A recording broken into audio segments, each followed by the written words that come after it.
All right, you guys, welcome to another episode of Car Talk, where we talk about everything in our scene, our industry, our culture, and our community. I'm your host, Big Mike, right here with. Ryan Bossery from Rywire. And today we're going to talk about the K20 and the K48. Do you know what a K48 is? I do. Do you know what a K48 is? And if you don't, it's definitely worth knowing about. But let's talk about the K20, but not the K20 that I think a lot of people might just think what we're talking about. We're talking about the K20C1, okay? And if you already know what that is, then I think some of the specifics that we're going to talk about today will really be interesting to you. And if you know more, if something's been released since when you see this episode, by all means, link us in the comments. Let us know. But K20C1 versus K48. Let's start with the C1. Let's start there with the K20 C1. Okay, now you guys, that's the new CTR motor. Okay, that's the difference. This is not a K20 that we all know and love with just some kind of like direct injection and a turbocharger. Right. That's not what this is. One thing that, we have to lay out and be very clear with at the beginning is that it's not a K24A2 with direct injection literally added and a turbocharger added. Right. And it's not even that with a flipped around Right. It's head. not a K20Z2 or any version of the K that we are familiar with. For the last 15 to years, 20, whatever years. It is not that, you guys. This is new CTR motor. Now, for those of you that follow media coverage of and or were at SEMA in 2017, they had that on display. They showed that. You could see, and this has been available, but the thing is, you had to be part of HPD's racing division, right? You had to have you had to be able to show your racing license from a recognized HPD sanctioning body, and then show two results of your last two races to really, kind of make it very evident and clear that you race in these specified legal off-road, circumstances. But the difference now is that it is available to anybody. Right. And that's a very cool thing. But what we're really discussing here is this something that you guys are interested in? We're talking about you can purchase it from HPD, and the difference now that it's available to the public is it is, so to speak, complete, meaning you didn't just have to buy it and then have to worry about all of the accessories, including wiring. It now comes with a wiring harness, an ECU that is, already has a program on it, has certain parameters on it, has flying leads for you to add certain things. But it comes with the turbocharger, it comes with a starter, it comes with an alternator. But what it doesn't come with is a transmission. It doesn't come with a clutch and a flywheel. The low side oiling. And that's I think it's kind of cool because it doesn't come with an airbox. It doesn't come with an exhaust. So in certain ways, if somebody's setting out to do something kind of crazy, you would probably make a super dope intake setup anyways. A crazy exhaust setup for whatever chassis you put it in. So that's kind of cool, right? Because let's say it came with an airbox for a CTR body or for something, then that whole thing would end up being kind of a waste. Right. Right? So let's talk about what people really, want to hear about, and that's horsepower and price. Okay. Right? So this setup, let's call it a crate engine. Yeah. From HPD, K20C1. Power output is like a little over 300 horsepower. Yeah, 306. Right? So they got a small turbocharger, probably a nice, internal engine that you could potentially probably run a larger turbocharger if you wanted to. I would or think maybe so. just increase boost. I'm sure that it could make power for a good amount. You know? Yeah. I've heard of people making 400 or 500 horsepower on the K20C1s. Right. In the Civics. So I'm sure that that's internally built, maybe a little bit better than that. I'm sure it could handle some power. Right. And then as far as price goes, they're talking around like the $9,000 mark. Yeah. For an engine with a turbocharger. Well, that's with engine the management. That's with the ECU, right? That's with the ECU. That's with the wiring. You can buy it without that. Like Sure. when they first offered it. So they said it was like 6,700. 69, I think. About 69? $6,900. So you're looking at $7,000, or you add a couple more to it. Yeah. $3,000 more, and you get the engine management. they might be offering like specific mounts and stuff like that, like Hotsport mount. Yeah, so the new Collabo. the new setup will come with HPD slash Hasport mounts. Mm-hmm. Yeah, And I know like CSF does some stuff with them, so it may come with like a cooler of some sort, like yeah, a radiator. yeah. Yeah, but sounds like they're probably gonna like be adding on certain things, and depending on what kind of car you have, like Hotsport for example, you're not gonna put Hotsport EG mounts into a Right. off-road truck. You have to have mounts made yeah. for that. So Yeah.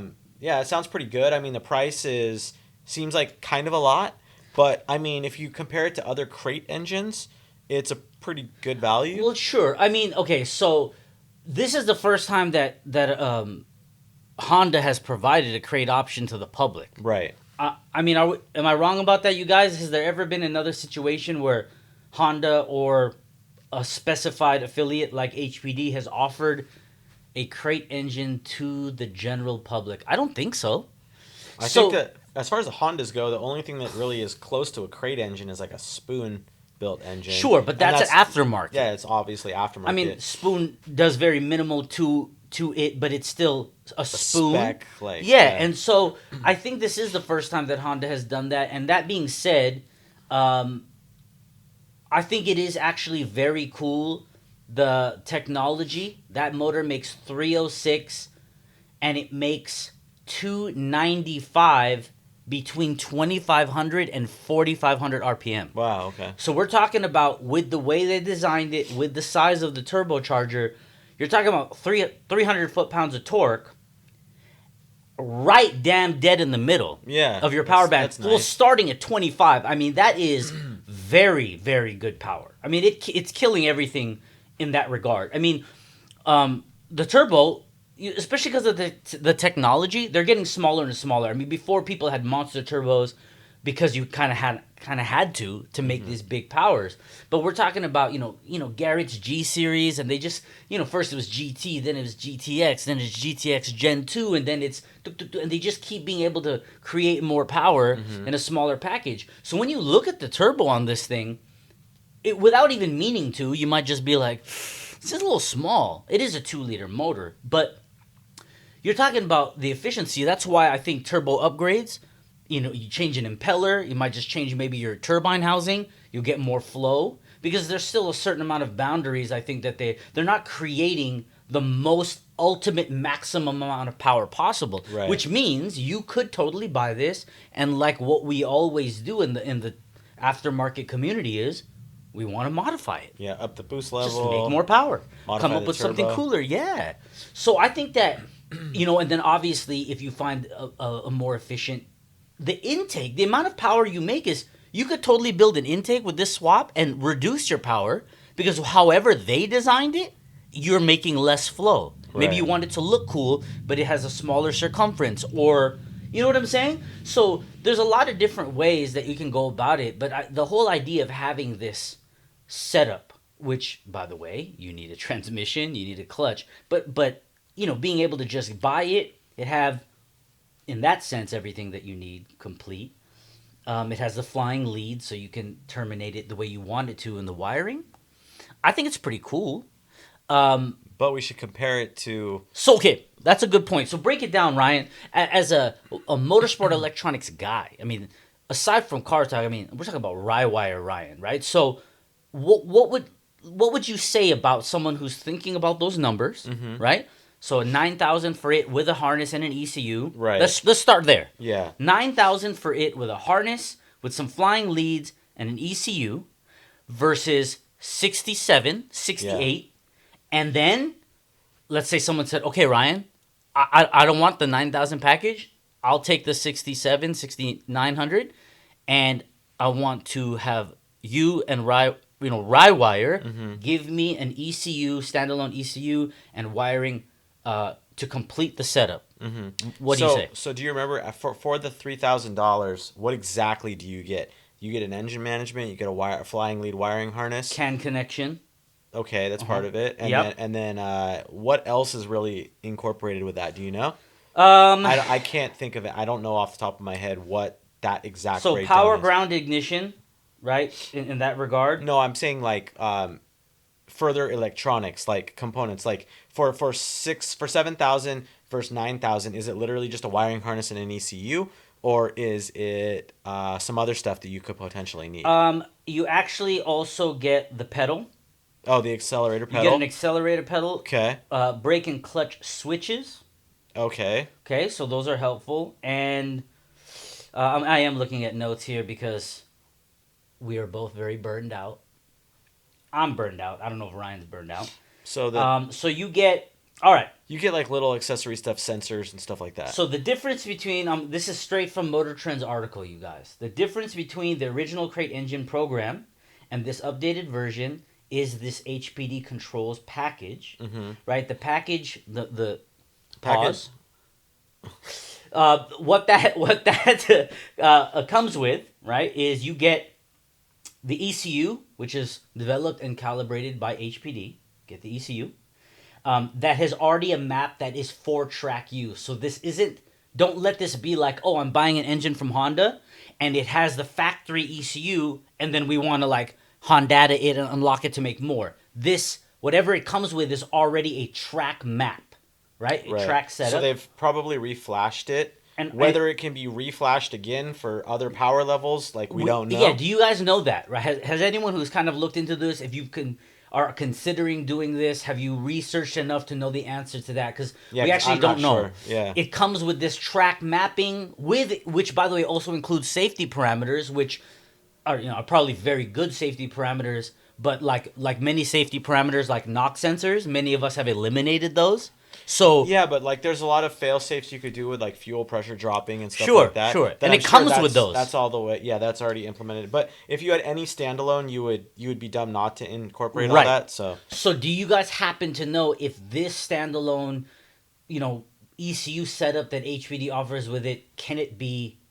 Are you allowed to? Do you have to unlock it, hack it? I would guess that it would be like a flash tune. Sure. And then as they have different like turbo sizes or something available, if they decide to do that, then they would basically be sending you like a flash Yes. or an update or something. Okay, I'm this not is sure. what else it comes with, right?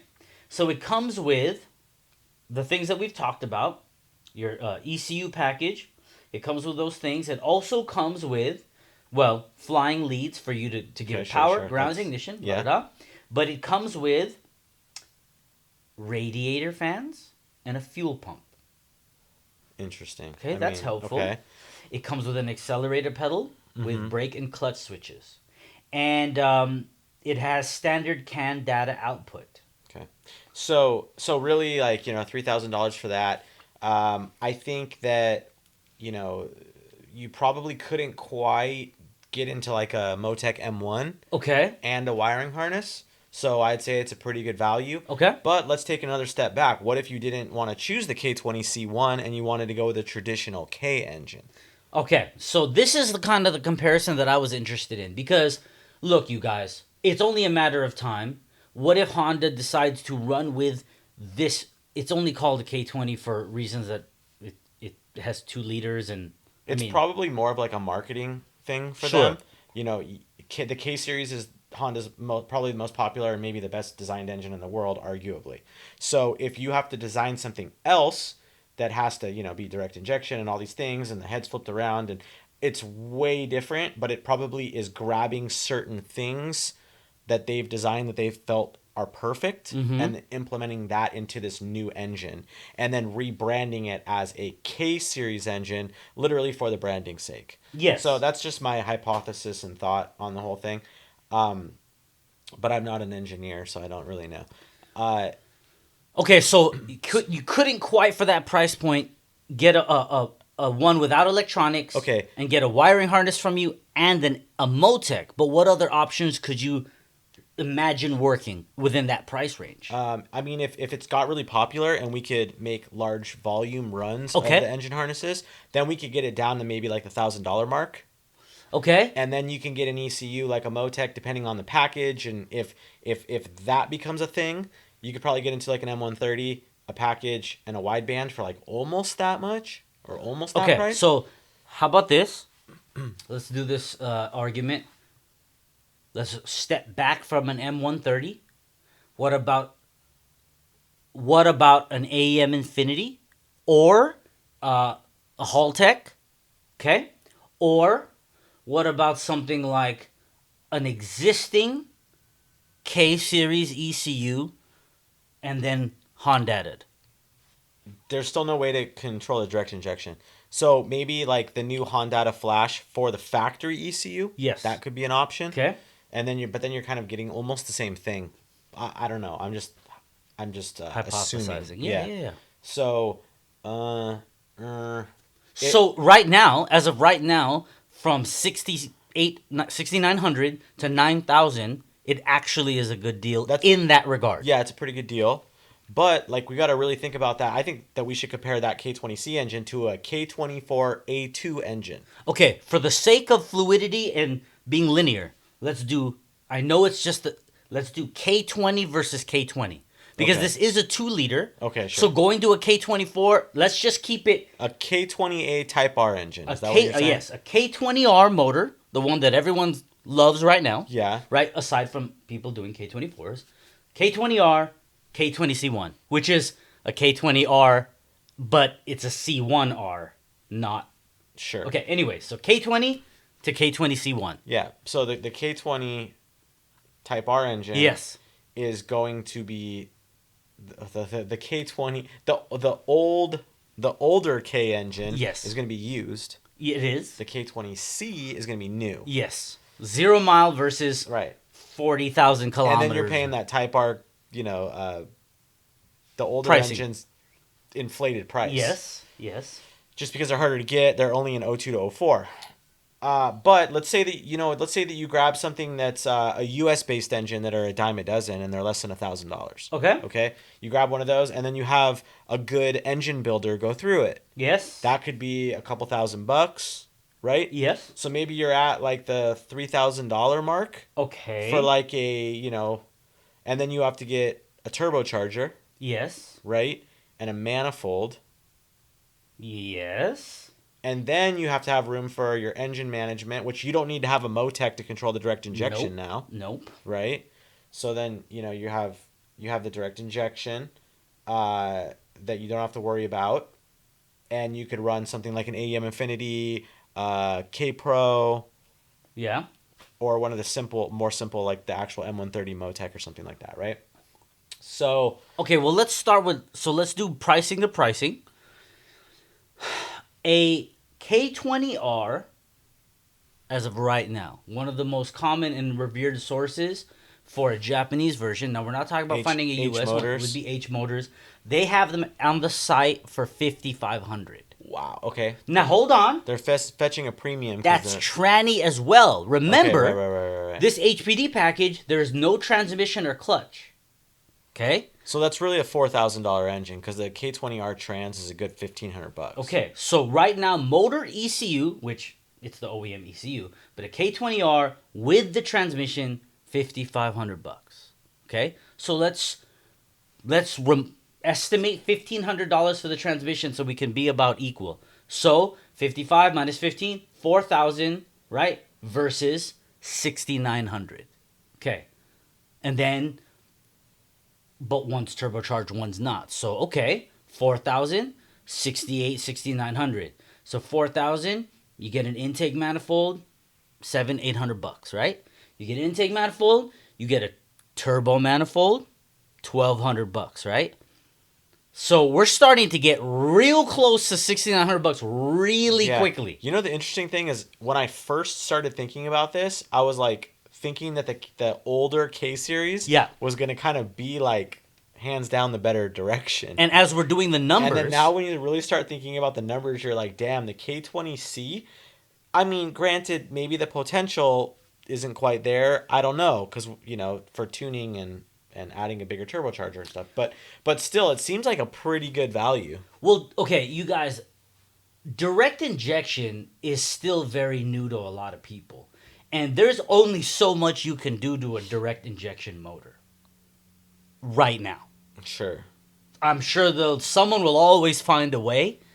Well, the point is, you guys, it is not as simple as, I want to change injectors and fuel rail and up my fuel pressure and and then make more power. It doesn't quite work like that. It'll get there, but it's Right not now. quite there right now. Yeah, direct injection is much more complex in that regard. So as we're doing these numbers, 4,000 intake manifold, throttle body, fuel rail, injectors, turbo manifold, turbo, Turbocharger. exhaust system, which is predominantly going to be custom when you have to, whether you go up pipe or down pipe, and then your actual mufflered exhaust. ECU upgrade. And the ECU upgrade, Wiring you're going to harness. go over 7,000 very quickly. You will. For a turbocharged setup. But you probably will make more power. Okay, so you're definitely going to make more power. Now, let's get into that. We've already realized that you take a 4,000 plus X, Y, and Z and all the things needed to go turbocharge to turbocharge, no transmission or clutch, right? You're going to be at more than 6,800, 6,900 bucks, but you're not going to make 300. And you're going to make like 500, 600. And you can have the aftermarket support that's been being developed for 15 to 17 years. So all these companies that make all these internal upgrades for we'll just call it K20 right now, they can easily be, I mean, you have rods and piston companies, stuff's just on the shelf. Yes. K20C stuff, maybe not quite on the shelf yet. There's not as many companies doing it. You have so much more aftermarket support for the older K-series engines. Yeah.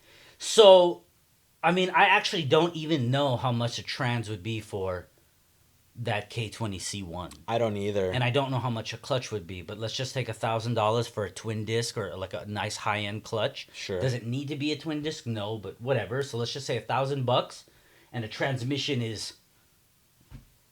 I don't know. I don't even... By the way, I don't even know where you would get that other than from a crashed U.S. car. Sure. Honda might have transmissions available. Sure, but they're not going to be $1,500. I just never looked. Yeah. Maybe. There's no way. Yeah. There's no way a brand new transmission will be $1,500. It's going to be more than that. Sure. Now, the old K20, when you buy it, that is an LSD transmission. Mm-hmm. Right? That is a quality transmission. But it does have miles on it. Fair enough. So, used, but 6-speed, 478 final drive. That's a wonderful transmission, right? Yeah. Any one of us who have driven a 6-speed Type R transmission car, you're just like, yeah. I mean, that's lovely. Mm-hmm. So, it's kind of a fascinating thing, right? I mean, look at the first time K's came out and someone did a swap. Someone will always want to do the new thing, but for all of us diehard B guys, we were like, that shit looks weird. It sits over here. There's all this weird open space, but now it's normal. Yeah. You put a K20C1, there's a few guys who have done it. There's about 3 or 4 people in SoCal who have already, well, not done it, started. Yes, They've got the power plant engines mounted and or mounted in place. Started fitting things. They haven't finished it yet, whenever that'll be done. But you look at that and it absolutely looks fucking weird. Now, will it look weird in 5 or 10 years? Maybe not. Maybe not, right? But come on, guys. The first time you saw a K in like an EF, you were just like, what the hell is that? Yeah. It might make all kind of power, but you were like, that looks so awkward, right? K in a 4th gen Prelude. K in a whatever the hell. It just looked super weird. And now we look at it and it is completely normal, right? So have you guys seen what those K20C1s look like in a whatever chassis for the few people who've done it? It looks weird. Does that matter? To some people, they're like, for me, I didn't do a K when I did version 3 of the car because I didn't want one. There's nothing about it that appealed to me. Is the technology advancing? Sure.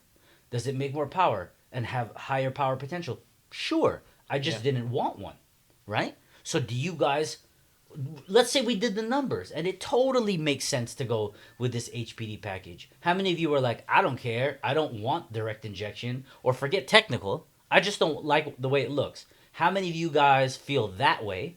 Or how many of you guys are like, I saw it at SEMA, or I saw the article online, Super Street or whatever, and I think that's what I'm going to do. Tell us in the comments, because we're actually totally interested.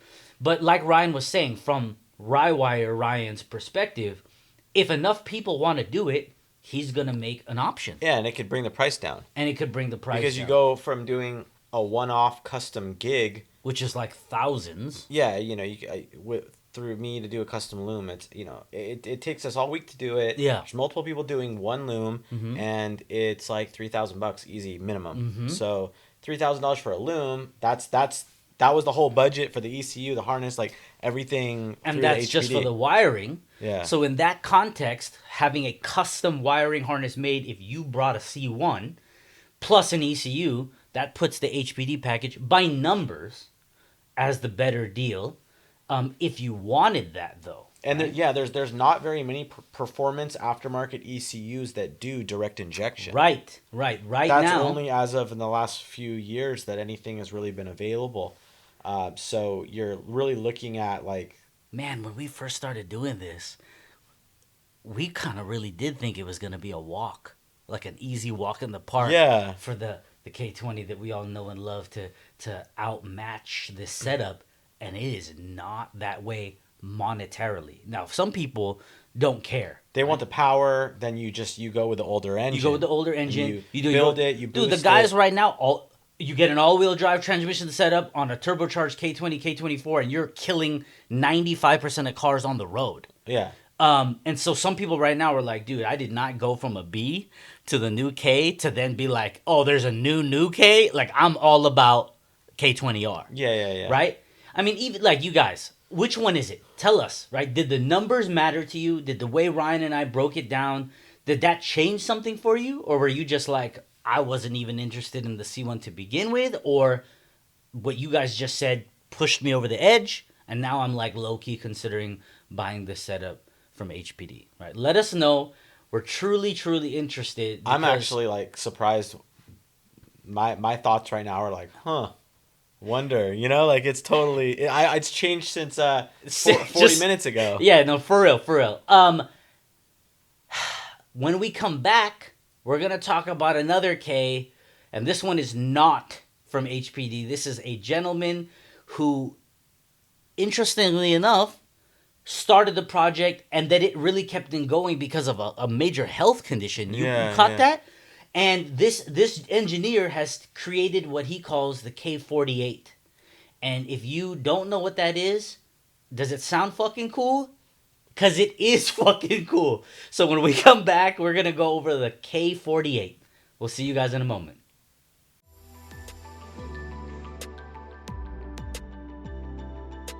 Hey, what's going on, everybody? Ryan from Rywire here, and today I have something really cool to show you. What I want to show you guys is that nothing that I'm doing here is so far-fetched that you guys can't do it at home. We don't have any CNC, there's no 5-axis machine here. I'm literally just using my brain and hand tools to get a really cool project done. Even in the most basic conditions, a beautiful outcome can arise. Think Bigger podcast. This is a branch of the Think Bigger project that is a brand and a movement and an ideology that was created to better the community and the culture around it. How you behave in your relationships, how you build a car, how you do anything comes from the way that you think. And if you can start there. All right, you guys, we are back. Welcome back. Follow. We first started with the K20C1, and now we're going to talk about this crazy ass dude named Craig Williams, I think it is. The Neutron Engines, as he calls it, K48. Okay? Cool, K48. V8, Hot V setup. Hot V. Right? Hot V, K48.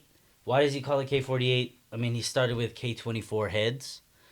I would think that's where the 48 comes from. I don't believe it's 4.8 liter. I just visualize it being closer like a 3 liter.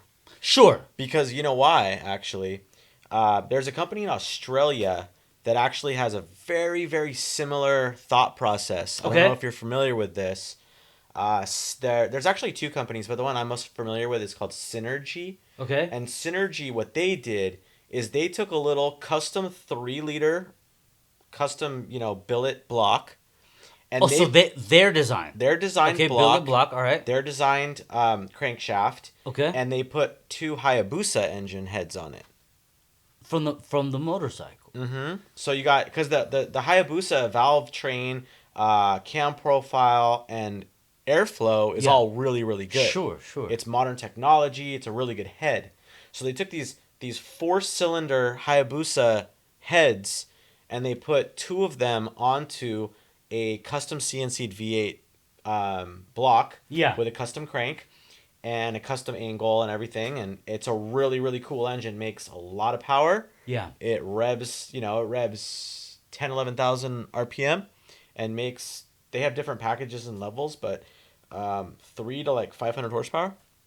And dude, With the the Hayabusa heads. like the rod stroke ratio, the sound, like that's got to be a gnarly Yeah, setup. apparently it's very like similar tone to like Formula One engines I because got the angle, the valves, and all these sure, things. sure. So it's pretty cool. But That is so pretty so fucking when I cool. first saw that, the first thing that I thought of was You mean when you this, when you heard about this Neutron the Neutron the K48? Neutron K48. I was like, this reminds me a lot of like a synergy I setup. see. I You guys are see. taking existing factory, very very good high flow heads, Heads. and then you're mating them to a custom block, a custom made block. So as we know, let's go back to the Neutron engine. These are using factory K24 or K20 heads, right? Yeah. And he's had a lot of different designs, right? Like if you look at his IG, he has. You guys got to look them up. We'll tag them. You guys got to look this up. If you weren't aware, so cool, man. It's very interesting. So then he's taking, like the first iteration was basically like the same head but mirrored, and then the intake manifolds on the top of the engine. Yeah. And then the exhaust was in the bottom, and that would make like the most like logical sense. Yeah, when But you think about it, cool side on top and the hot side on the bottom Yeah. sort of just makes the most sense. Makes sense. But not when he got Because down to the technicalities. Apparently, I believe that this is the case, that he said that when he got down to it all, one of the oil passages was right smack in the way of something, allowing him to Oh, yeah. not be able to do that. So instead, he ended up with like the hot V, which Yeah. is basically the exhaust is now on the top of the engine, Right, right. and then the intake is now on the bottom, if you will, closer to the road. Which is gonna be like really really crazy when you think about. I know I'm kind of jumping ahead, but when you talk about whoever the hell decides to actually, when this thing is finished and completed and can be purchased, Yeah. you're talking about you guys, your twin exhaust setups on the top. So Either getting them to the ground or getting them to the out ground, hood. or if you're gonna go out of the hood, It's I just mean, gonna- it is going to be out of control, right? Because Right. it is gonna be insane, right? It's gonna look like Ken Block's fucking. You're gonna have to, flamethrower. yeah. Like if you're trying to, if you let's say you want to shoehorn this in like a '90s, you're right.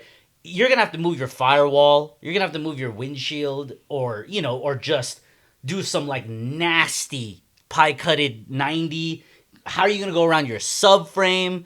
I don't know, but well, that's the part that's cool because someone's gonna chop something to death. Yeah, sure. To put it in there, and someone will make something super cool. But the turbochargers would be pretty cool. Yes, the twin. If you did turbocharge setup, that'd be really cool because then you'd be able to like forward face dual. But see, Twin the thing that's turbos. cool about this engineer is he isn't just okay. Everyone has that artsy friend.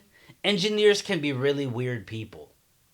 Does anyone know some very engineering inclined, like super smart people? They're also kind of like weird in a whole different way. I don't know if that's gonna make sense to a lot of you guys. Anyways, but the thing that's really cool about this gentleman is not only is he clearly highly intelligent and focused, right? Which this ended up being very like cathartic therapy for him because as you guys read about him, which you really, really should, he also ended up being diagnosed with, I'm actually going to end up referencing it right now, but I can't remember, but a very bad lung disorder, right? And Yeah. to the point where he has to have this like, get hooked up to a breathing treatment to help really assist in that. And instead of allowing it to, here we go with the philosophical side of things, instead of allowing it for it to break his concentration, break his spirit, he decided to take the equipment, which luckily is mobile in that sense, and go work on this design and engineering this while receiving this treatment. And it ended up being that type of release from, there's a lot of ways you can go Yeah. in your mind Sure. with something debilitating. Yeah. And so it ended up being therapeutic for him. And I bring all that up because we're just talking about, someone's going to turbocharge it. He's already mentioned that. Sure. Yeah. He's yeah. already knowing that not just that someone will do it, he might even already offer, not already, but when he releases it, there might be a turbo option already because his mind is going there too. I know that he's like increasing the size of his connecting rods and stuff like that. So these are all. I mean, as you guys may or may not know, you can get away with pretty small connecting rods with naturally aspirated engines. Yeah. If they're all balanced correctly Yeah. and very nice. Like if you look at Honda's K series standard engines, the connecting rods are really small. Yeah, yeah. They're really small because they don't feel like they need to be any bigger. Yeah. Because they're not turbocharging them and putting high loads of pressure in the cylinders, right? So they're not bending. Well, I think So- as I understand this setup, he already is connected with Sains, and they're using titanium connecting Rods? Okay. I think they're like 300 gram, Yeah. like lightweight mega And they're making some for him currently. for I believe. this. I believe Yeah, so. for this first engine. So it isn't just one of those things where he's gonna make like 1 or 2 or 3. I believe he's creating it so that when it's available, it can be available. And he may even like cast the bottom ends, so he maybe will go for like a full billet block at first, and then maybe get like a cast version made at a later date. Yeah. Which will give it the price point a lot less. You just grab some heads, Yeah. and then you can kind of like, you know, his key components. Yeah. I guess like some of the timing components on the front Yeah. are all stock, but on the back, we'll get to that because we haven't really talked about that yet. But maybe on the back side, because now, like we're talking hot V, heads are then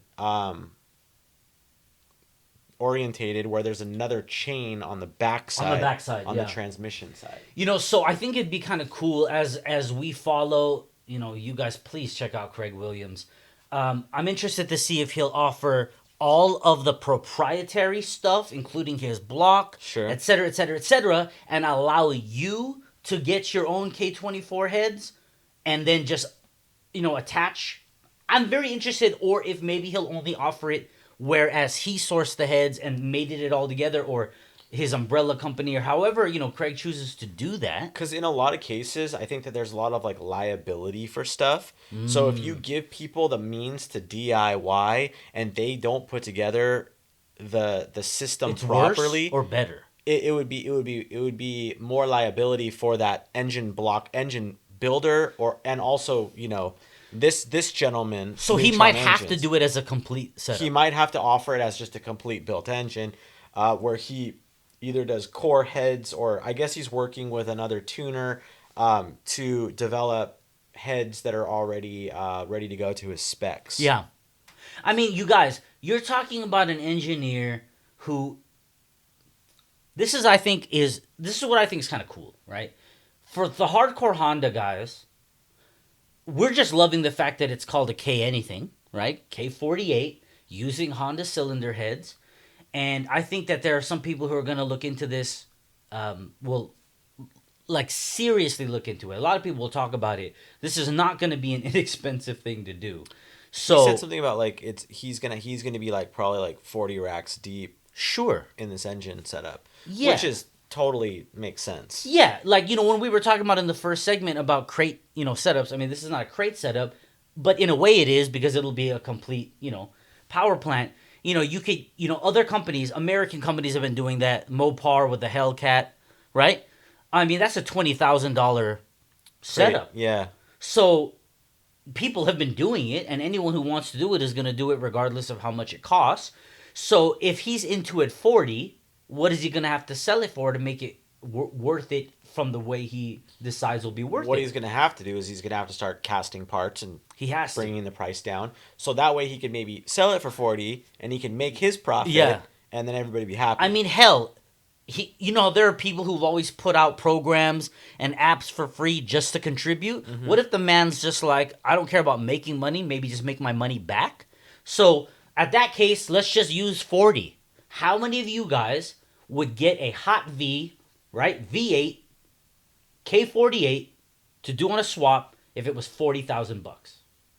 No wiring. $40,000. Let's just say that no number. engine management, no transmission. How many of you guys are down? No turbos. No turbos. Just Well, a the crate. first design is an all-motor setup. Right. But let's say you wanted to turbocharge it. Let's just say, you know, we're obviously completely guessing, right? But let's just say the setup was 40 grand. I mean, let's say it was billet, you know, because it would be that much only if I think things were straight up billet. Mm-hmm. But I mean, you got titanium connecting rods. He's using Darton sleeves. because I'm sure there'll be fully addressed heads. It'll be yeah, oh yeah, polished and oh all yeah. that. You have your headers, because in this case there's You two actually have headers. heads, so you have headers. So let's say you have all that. How many of you guys are down to start at 40 for just the power plant? Give it a Is whirl. that going to have a transmission?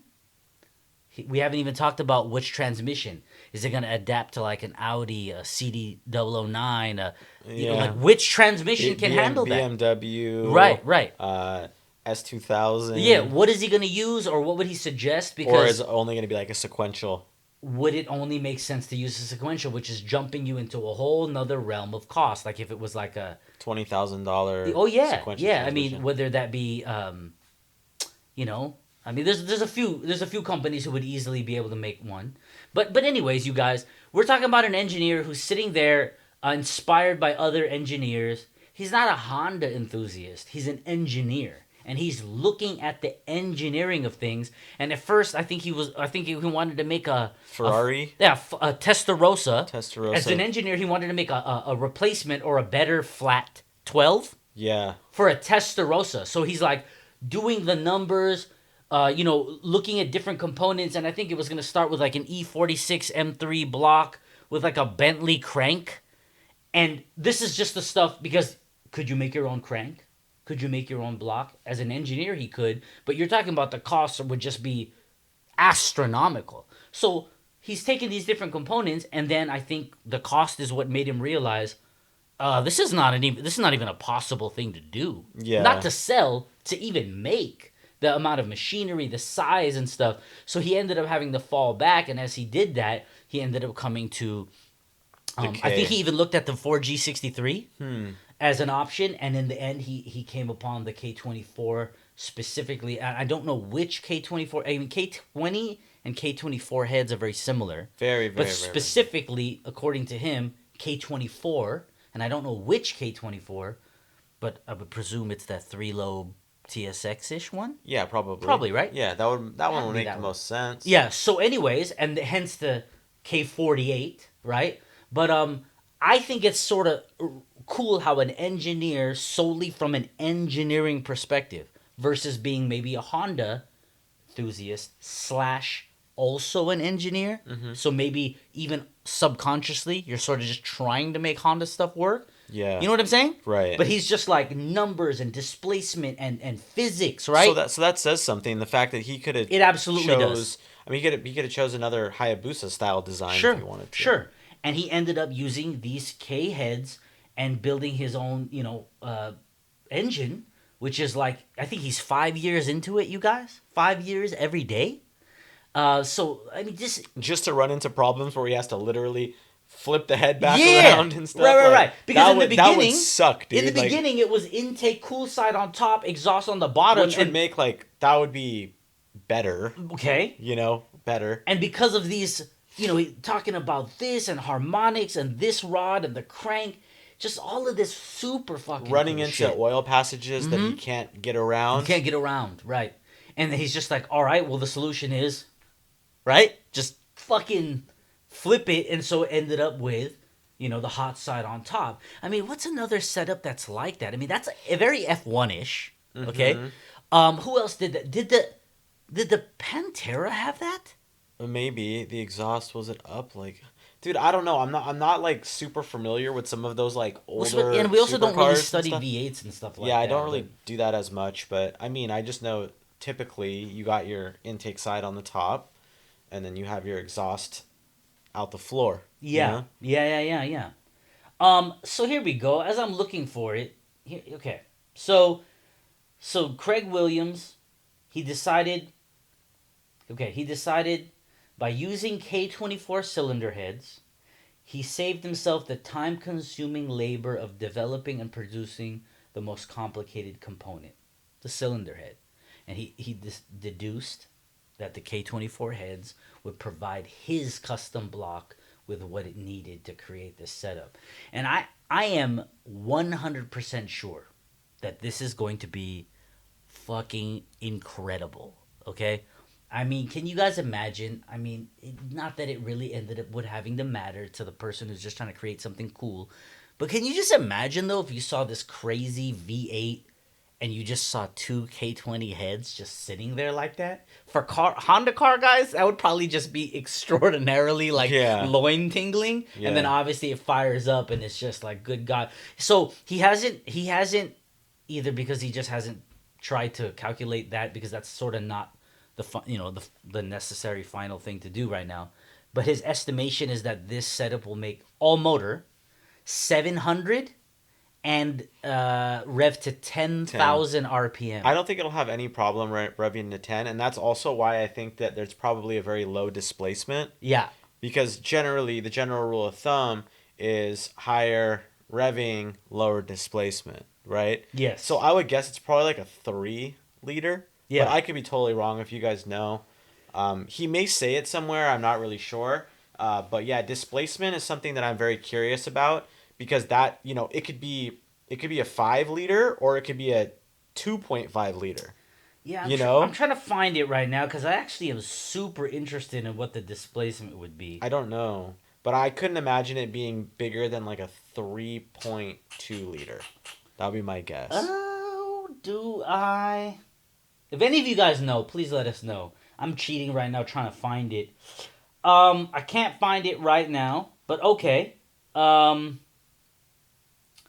Anyways, remember how we were talking about the titanium rods? Okay, so we got a few different things. Okay, remember how I mentioned about 300 grams? Yeah. They're about 374 grams, excuse me. Titanium rods. Custom pistons. Their pistons are kind of like drag pistons without vertical gas ports. They only have lateral ones. Okay. These are the way he designed them. And then his rings are And not they're off of 265 grams for his pistons. anything. Okay. And they're custom rings, right? The rings One of are... them was like a Ferrari one. The wrist pin journal is from Honda's J35. Okay. Okay, Wrist pin interesting. journal. Okay. The rods, custom machined by Sains. They're a little bit longer. Yeah.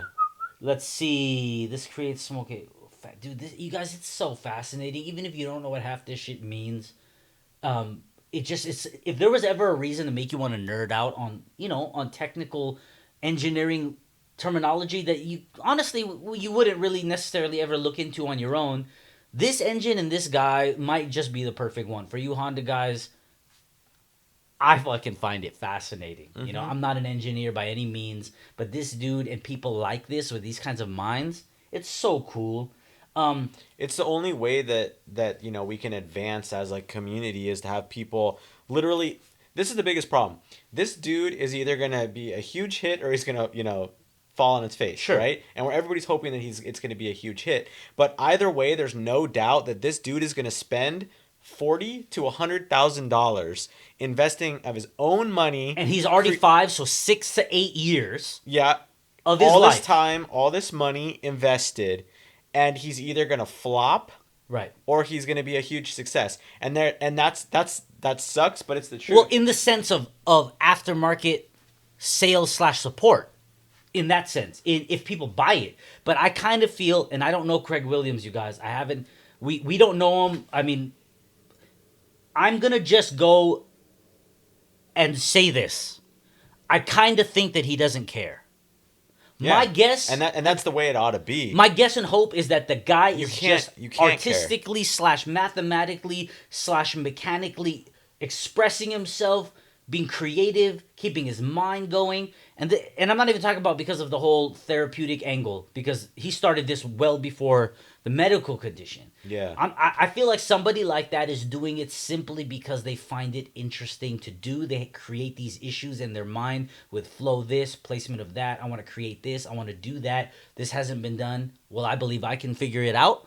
And if nobody can afford to / doesn't want to, and it just doesn't pick up, I feel like he'll still be like, I solved all of the problems that I found or created. Yeah. I hope, Craig, if you watch this, which I believe you will, please let us know. Are you like actually like this man right here got me? Or are you like, actually, that is deeply incorrect? I totally want people to want to buy it and use it. And I don't know.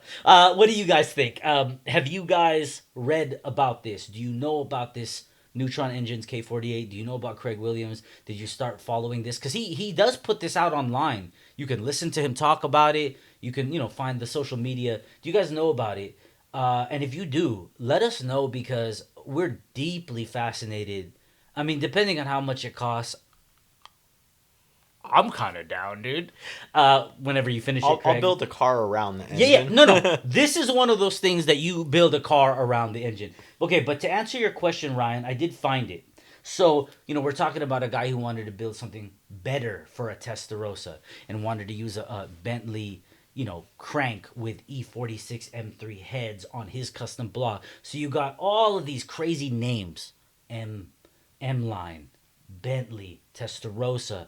But to answer your question, we talked about the titanium rods. Each of the rods utilizes a rod bearing from a Lamborghini Gallardo's V10 and the wrist pin from Honda's J35. Okay.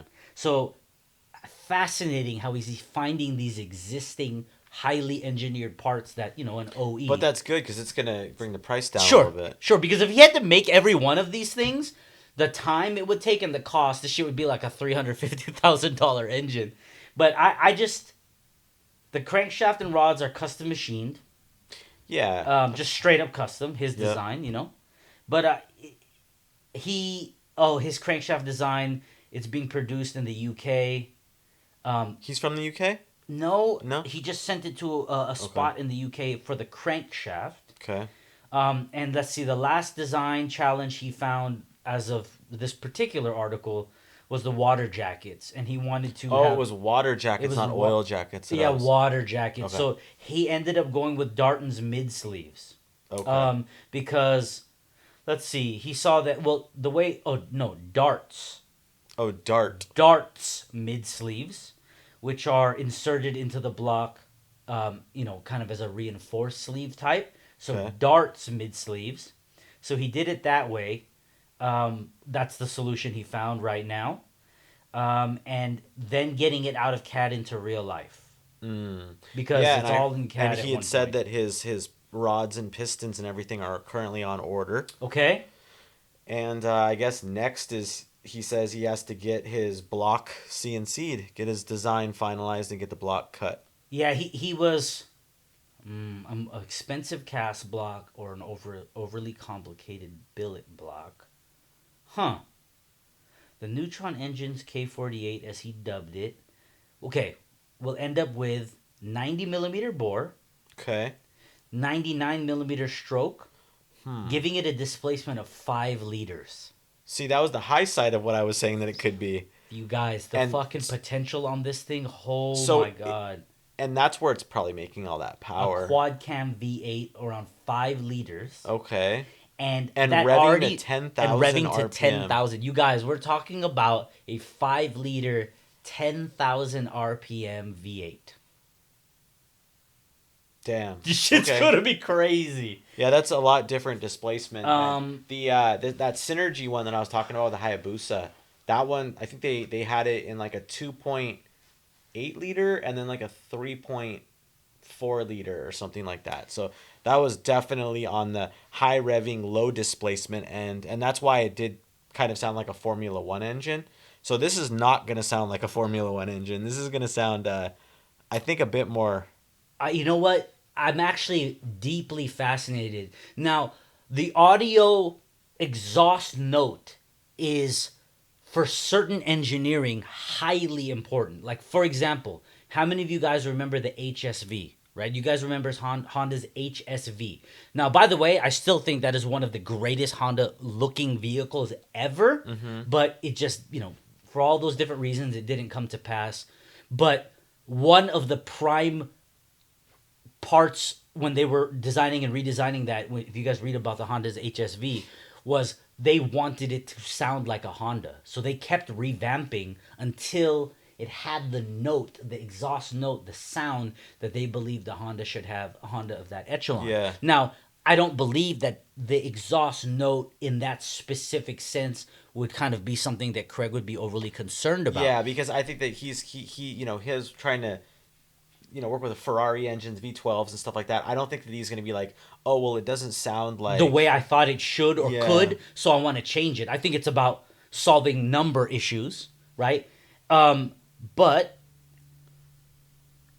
when we come up with the whole 5 liter thing, the first thing that I mean, I thought about it too, but I can only imagine the people in the engineering community, the first thing they did was, which they are, I just read it right here, was they compared it to the Coyote motor. Because Yeah. that is a crate, 5 liter, et cetera, et cetera. Now, it's actually addressed here. So, quad cam V8 around 5 liters, the first internet comparisons it got was to the Ford Coyote, right? Yep. And that's a great engine available. So apparently Craig Williams actually owns a 5.2 liter Voodoo, which uses a derivative of the Coyote long Yeah. block, right? Yep. And that engine sits in the nose of a Shelby GT350. Okay. Hmm. So his K48, according to this article, is much slimmer than the Coyote, Okay. especially where it matters, down at the block skirt. Yeah. So the okay. frame rail clearance, Yep. right? Yeah. Frame rail clearance is huge because Huge. trying to fit that into all these different vehicles, it physically can't work. If the angle of the V has to get slimmed up Yes. like this, but that also creates a lot of problems because that's also something that I've heard about with that Synergy setup.